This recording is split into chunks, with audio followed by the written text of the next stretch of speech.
The Today in Manufacturing podcast offers a powerful and unique perspective on the biggest stories impacting U.S. manufacturers.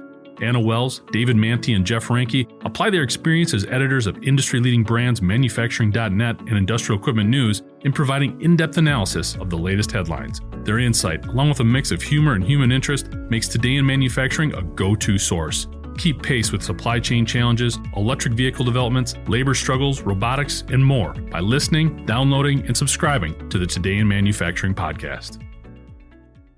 The Department of Labor yesterday announced one of the largest wage violation settlements ever reached for U.S. poultry workers. A federal court ordered a network of California poultry processors and distributors to pay $4.8 million in back wages and damages to 476 workers. They must also pay a little more than $221,000 in penalties. Under the terms of the settlement, the employers must also forfeit $1 million in profits earned from the sale of hot goods tainted by oppressive child labor, and pay penalties of almost $172,000 for child labor violations. The companies were under a temporary restraining order and an injunction that prevented them from shipping hot goods and required them to lose all profits related to tainted sales.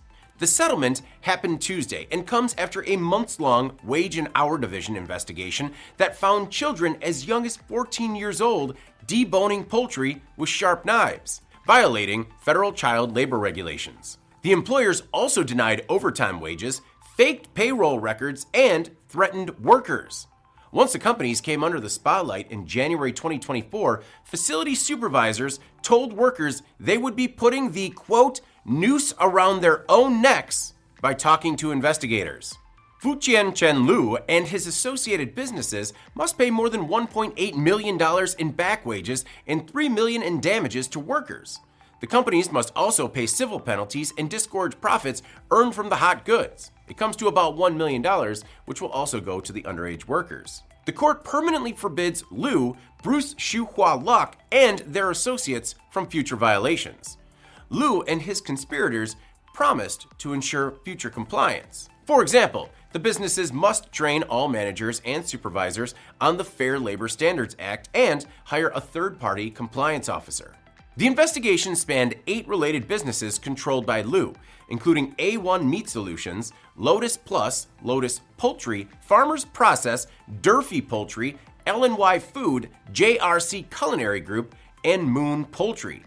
These companies supply poultry products to distributors who sell to some notable companies, such as Diamond Green Diesel, Diamond Pet Foods, Foster Farms, Mars Pet Care, Perfection Pet Foods, and Superior Food.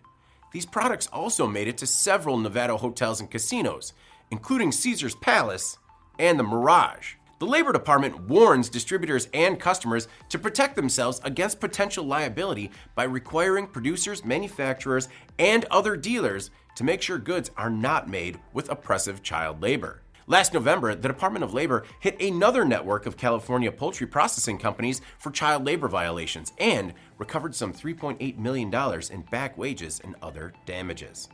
I'm David Manti. This is Manufacturing Now.